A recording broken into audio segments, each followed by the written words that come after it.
And so, Cormac, if you could tell everyone, like how do you personally would approach something like this, right? With when let's say you have to analyze the opposition, right? So, what is your routine when when you try to analyze the opposition? How do you personally approach it? So depending on the level, the first thing I like to look at is some of the statistics, basic statistics, nothing too advanced, because then once you watch them, maybe you'll get a better understanding of the statistics that they do. But I think right now, especially in the modern game, you can get a lot of good metrics that help you understand a team's style of play quite quickly. But for example, last season, I didn't have access to statistics because I was working with a team relatively low division, so there wasn't too much. So the first thing I'd look at is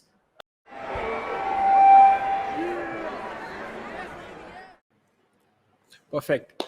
Hello, everyone. Welcome back to Football Unplugged with me, Satvik. And today I have my favorite YouTuber by a distance in Cormac, who runs this channel by the name of Football Meta.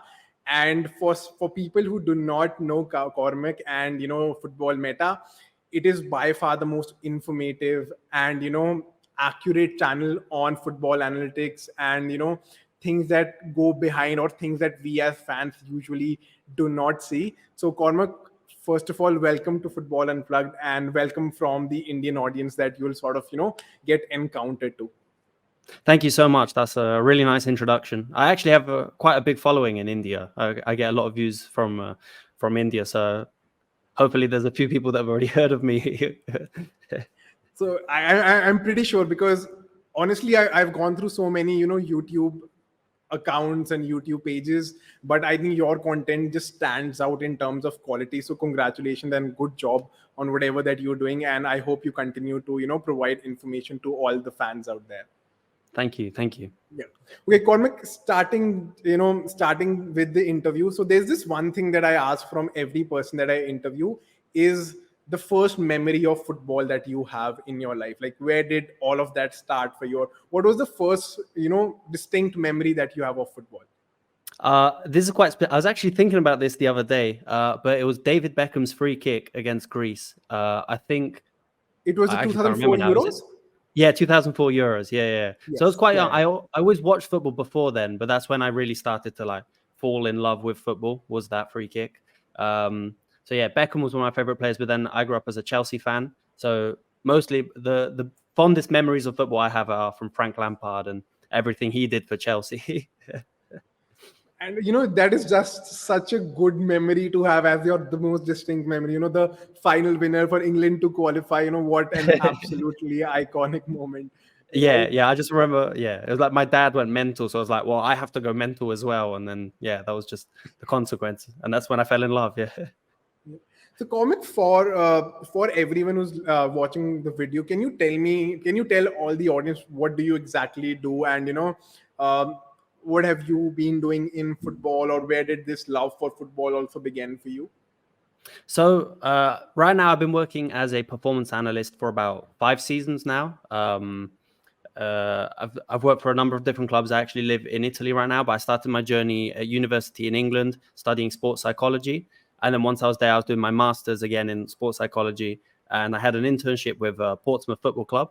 And then from there, working as a performance analyst, I moved up and I've worked for a number of different teams as an analyst. But then it was during the pandemic when our season got shut down. So I didn't really have much to do, that I decided to start Football Meta to keep me busy. And I never thought anything of it. I just wanted to make content and try and learn myself how to make videos and improve. And then from there, it just kind of took off and became what it is today. And that's like my main job today. But yeah, I've always been in love with football. I've always played football. But it's only in the past 4 or 5 years where I've been able to make it my job and live doing what I love, watching football. And I think that is the absolute absolute dream for all of us as football fans, to stay connected to the sport in any way possible. Because for a lot of us, I think professional football, we might not be the most talented, or for other reasons. So just staying connected to the sport is so important. And I think I can resonate with you, because that was my reason of starting the channel as well, where I just wanted to stay connected to the sport as well. Mm-hmm, so yeah, so Cormac, can you please elaborate, right, for everyone and for myself as well, and consider me as a complete novice or a complete noob here, if I may say that. But what does a football analyst do actually? So it depends on the team and the role specifically. But from personal experience, my main tasks were to analyze the opposition and to analyze our games and see where we can improve and see what we're doing well. So the vast majority of my time as an analyst, I've focused mostly on opposition analysis. So, for example, let's say we've got training Monday, Tuesday, Wednesday, Thursday, Friday. By Tuesday, I have to have a video ready on how our opposition on the Sunday play. And that can be in a number of different ways. So when I worked with Lazio, the academy, when I was there, we do 3 separate videos. So we do a video on Wednesday where we did how the opposition defends. Then we do a video on Thursday on how they attack. And then on Friday, we did a video on their set pieces. So corners, free kicks, anything interesting they did from throwings as well. These videos would usually be 4 or 5 minutes long, but that's down to the coach as well. The coach we had didn't really want to do like 20-minute video sessions and stuff like that. He wanted to just keep it brief, give the most important information. And then after our match on Sunday, on the first training on Tuesday or Monday, depending on whatever break we had, we'd do a 10-minute video going over our match, what we did well, what we did badly. It's usually a 10-minute video, but then the whole session would usually last about 20, 25 minutes. So would say that's the bulk of my work. But then the other side of it is recording the training sessions, help setting up the exercises. But that depends on the club as well. So usually the higher level you go, an analyst would probably have less responsibility on the pitch and would be more like behind the scenes, lots of videos. But then you get some that do a bit of both. And I feel I was lucky to do both because being on the pitch was arguably the most exciting bit of working in football. And so, Cormac, if you could tell everyone, like how do you personally would approach something like this, right? With when let's say you have to analyze the opposition, right? So, what is your routine when when you try to analyze the opposition? How do you personally approach it? So, depending on the level, the first thing I like to look at is some of the statistics, basic statistics, nothing too advanced, because then once you watch them, maybe you'll get a better understanding of the statistics that they do. But I think right now, especially in the modern game, you can get a lot of good metrics that help you understand a team's style of play quite quickly. But for example, last season, I didn't have access to statistics because I was working with a team relatively low division, so there wasn't too much. So the first thing I'd look at is their build-up. So I usually start the game, skip until there's an opportunity where the goalkeeper has the ball. And then from that situation, then you start to understand how the players are positioned and what their next moves from there are going to be. So build up is always the first thing that you need to understand, at least in my opinion. But I think in general, as an analyst, that's usually the first thing you start from, because it gives you a good understanding of what a team's philosophy is, what their style of play is. If a team always goes long from goal kicks, then that's already a style of play in itself. And it gives you a good understanding of maybe their key players is like if they have a big target man or something like that. So if they build from the back, and then from there, you usually move through the phases. So build up, and then you move into midfield if they progress to move out wide or down the middle. And then in the final third, if the majority of their chances come from crosses, if they come from through balls, who their key players are in the final third. I usually like, especially in the level I was with last season, 90% of teams would have inverted wingers. So they'd have a left-footed player on the right, a right-footed player on the left. Something you see everywhere in the Premier League as well. Or, I mean, in most leagues. So even just figuring out that, okay, they've got inverted wingers, that usually means that they dribble more than they cross. And then you can kind of work out things. The more you do it, the more you recognize patterns and styles of play. So yeah, build up, then move up the phases. And then you do the same, but for defense as well. So how do they set up for opposition goal kicks? And then how do they move back through until they concede a goal or sit back? So, Komal, let's say when you have this data, right, when you know there are certain patterns and you have certain observation or you have your notes ready. So how do you transition it to let's say the main team? Does the instruction go from the coach to the team, or is it probably you taking a session with the first team or with the main squad? How does your, inference from your data to then, sharing the message with the team, how does that work? So there's a lot of I'd say the first video I make of the opposition. So I'd usually try and watch at least their last three games. The ideal would be you watch one home game, one away game. And then if you can find a game where they're playing against a team that uses the same formation as your team. So let's say you play in a 4-3-3. If you can find a game where they play against a 4-3-3, that would be the ideal three, let's say. So once you've watched those three games, you usually end up with a video of about 30 minutes, 40 minutes. And then you divide it into the different categories. So you look at build up, progression, final third, and then the same for the defensive phase. And then you slowly narrow it down until you have a video of 7, 8, 9 minutes. You should then, at least I would show that to the coach if that was all good, and then we'd show it to the players. Sometimes I would do the session, but the vast majority of the time it would be the coach to do the session. If I ever did a session, it would be on the opposition when it's our match. So let's say it's the Sunday and it's the first video back after training. I personally believe that the coach has to give that session because he's the one that needs to say, you did this right, you did this wrong. And an analyst has to be quite objective and a little bit less insulting if a player didn't play very well. So that's up to the coach to say if things were done well or badly. Perfect.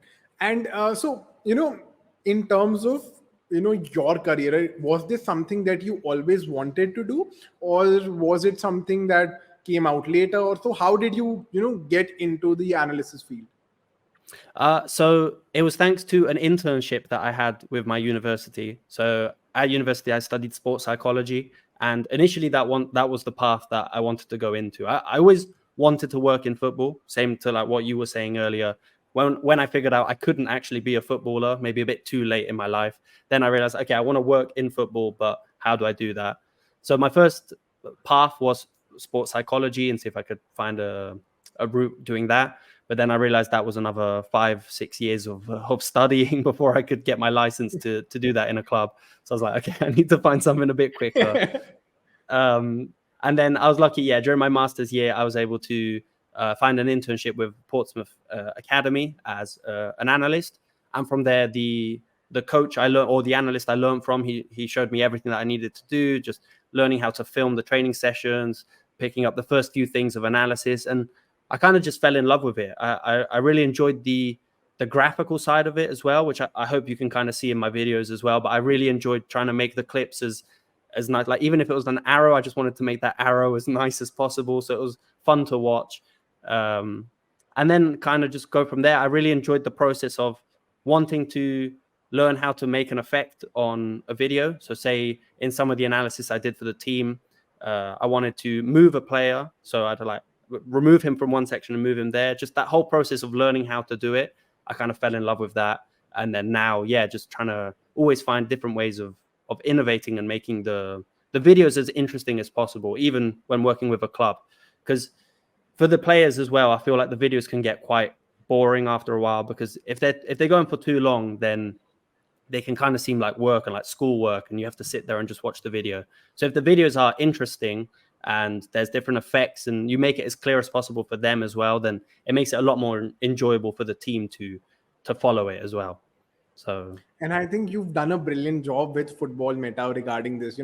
Everything just looks so pleasing and so perfect. And I think that is why, everyone is just a fan. Me personally, just a fan of how you approach your work. So kudos to that. I think you're doing a brilliant job. Thank you, man. I really appreciate it. Yeah. So in terms of, Cormac, let's say qualifications, right? Is there any particular qualification or a degree or a certification that you need to become a football analyst? Or is that something that, that happens through references or your own personal work, you doing your homework? How does that work?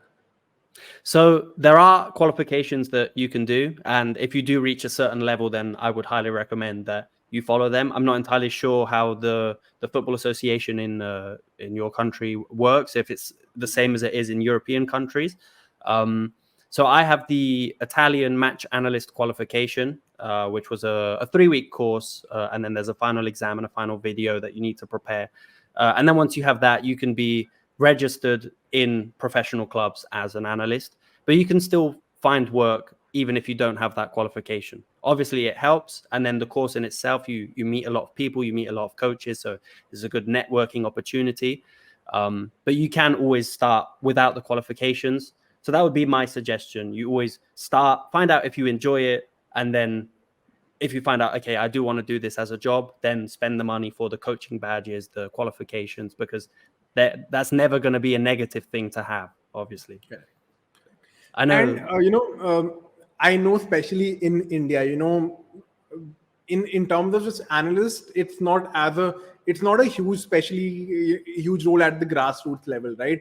Just in terms of us having the data of the opposition team, because I think the football revolution in India is still 10 odd years later from now, 10 years from now.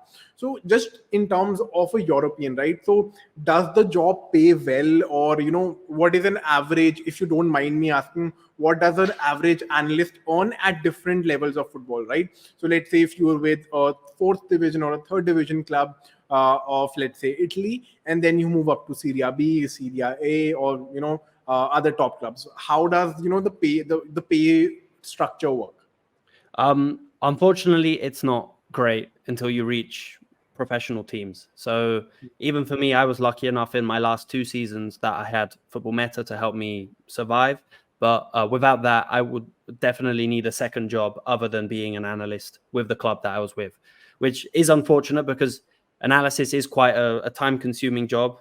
Obviously, if you have to have a video ready by a certain day, it can sometimes take you all afternoon, a whole day to get that video ready because you're watching a lot of matches. You need to write down a lot of things. So if you have another job, that's obviously going to help, but it's quite a stressful period trying to make it your full-time job. So yeah, I do see myself as extremely lucky that I've been able to make that jump, but I don't think that should scare anyone away from pursuing this as a career, because if you can find a part-time job. So for my first 2 seasons working as an analyst, I worked in a shop as well, just a retail stock shop selling football boots, ironically. And then, yeah, I just managed to fit it in, and I was tired at the end of the day, but because I was on the pitch and I enjoyed it, it was worth it. So I wasn't really complaining too much at the time. So, and I think that is the same with me. I just finished up my office work. It's like 7:30 in the evening right now, but I think just the joy of working, in something, or doing something that you love, it ultimately does not seem like a lot of work, or the extra effort. I think all of that seems worth it. Right? yeah, of course. Yeah, I agree, 100%. Right. So, let's say if I am someone starting out, right? I want to become a football analyst. What do you think are some of the key, traits I should have, or, some of the skill set that I should have, that would help me in becoming a professional, not necessarily have it before, but if I have those particular skill sets, that would help me become a better analyst. Sure. Okay, first thing, filming. That is the most important thing, because as an analyst, that is 90% of your job is watching video and taking video and then editing the video. But you see so many videos of like amateur teams where they forget to follow the ball. They're not picking up the players. It's like the angle's all off, and it just makes our job so much harder. So if you learn how to film a game effectively, keep it as wide as possible, pick up all the players, not try and move it too quickly and zoom too far in. That's definitely step 1. So learning how to film a game effectively. And then step 2 is editing. As an analyst, there are lots of softwares that you can use to get the clips to different categories, from like build up to help you speed up your work process. But editing definitely is important, just to be able to collect the clips and put the clips in a video in order, maybe add some titles, some arrows, whatever you need to do. Nothing too complicated, but definitely learning how to work within any editing software is a must. I'd say these are probably the 2 most important. And then from there, anything else you can learn on top of this is a bonus. I'd say the third element that brings it all together is your personal presentation skills as well, because eventually, maybe at the start, if you're creating these videos, you'll give them to the coach and the coach will present the video to the team. But sometimes, and eventually, you should probably hope that this becomes your job as well, you'll give the presentation to the team, because that's quite rewarding as well. If you're telling the team what they need to do and then they do it in the match, then that's probably the most satisfying feeling for an analyst to achieve, to feel. So I'd say, yeah, filming, editing, and presenting are Three key So, elements. Cormac, what you're telling me that even at, let's say, lower level clubs, right? So you do the filming yourself and then you analyze patterns. Is it not someone else doing the filming and then you taking out patterns out of that?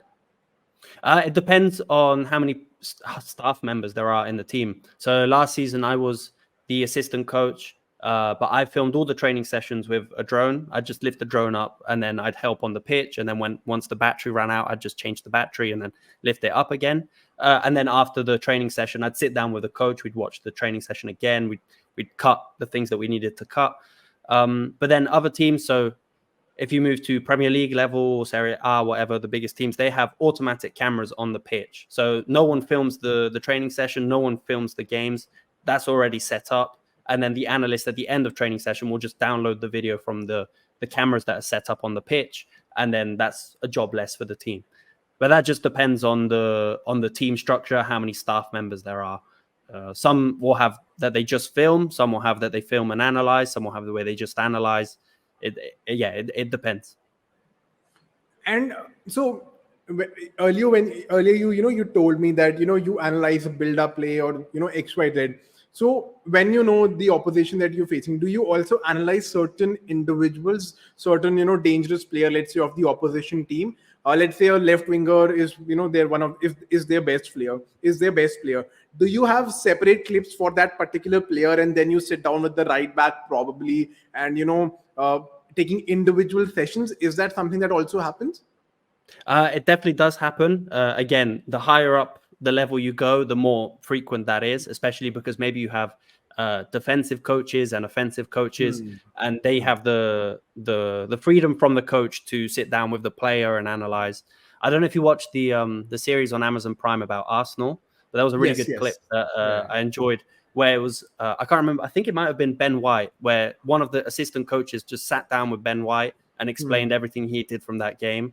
I like, as an analyst, as an assistant coach, like that's all you can dream to do, is to have the freedom from the head coach to be like, yeah, you can tell this player the information, obviously coming from Arteta's point of view. But once you get that level of confident of like support, relationship with with the coach, then that's good. So to answer your question, we didn't do too much of that last season because there wasn't too much time to do it, and we wanted to keep the video as something useful, but not where they'd worry with the amount of videos and clips that they'd have to like remember and analyze.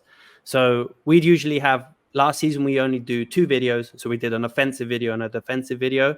And then every now and then, I want to say it maybe happened 3 times during the whole season, we sat down with key players to say, okay, watch out for this player, watch out for this player. And we showed them a couple clips extra. But yeah, at top level, it happens a lot. Especially, I'd say the most common would be the goalkeeper. They want specific clips from maybe the penalty taker, the free kick taker. They want to know how the winger moves inside, how they cross the ball.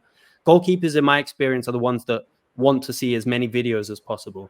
But that obviously that might just be coincidence with me in the teams I've worked with. But in general, I would expect goalkeepers that want to see a lot of the videos. And so, Cormac, you've worked with an Italian giant like Lazio, right? So how was that experience? And just being around the team, did you get a chance to meet with the senior team as well, or did you get a chance to meet the coaches, or how was that overall experience working with a footballing giant like Lazio? It was incredible. Looking back, it's kind of funny because I lived in the training center for a season. They gave me a room in the training center. So I'd wake up and then the first team training pitch was like 20 meters away from my bed. But I was in that period, I was so focused with football meta that I'll work on my videos, and I rarely went out to actually watch the training sessions. And now looking back, I'm like, well, that was a waste of time. Like I could have seen way more like training sessions from Sarri. I obviously watched a few, but I definitely could have watched more. But yeah, that was really good. There was a lot of interaction between the staff of the first team and the second team, with the under-9 teams, which was who I was with.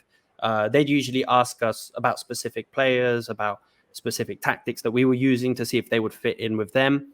Usually the other way around. They'd be working on a tactic and they'd be like, you should try and fit this into your team as well. So there's a lot of interaction with the staff. Not too much with Sarri personally. I met him a couple of times. Nothing too personal.